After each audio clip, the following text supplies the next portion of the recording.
జై కృష్ణ.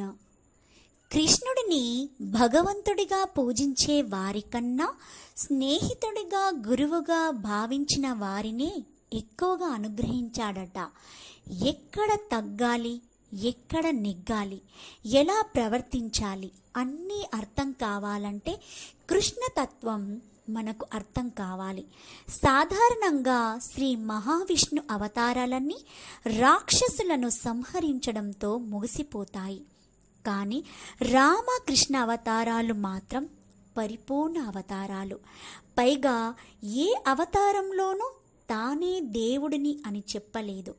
కానీ కృష్ణావతారంలోనే తానే దేవుడిని అని స్పష్టంగా చెప్పాడు.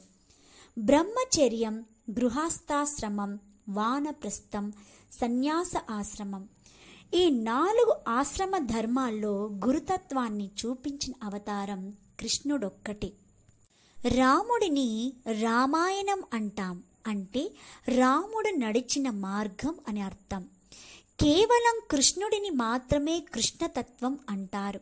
తత్వం అంటే ఏ యుగంలో వారైనా అన్వయించుకోవచ్చు. రాముడిని త్రేతాయుగంలో కొందరు పూజించారు, కలియుగంలోనూ పూజలు అందిస్తున్నాం.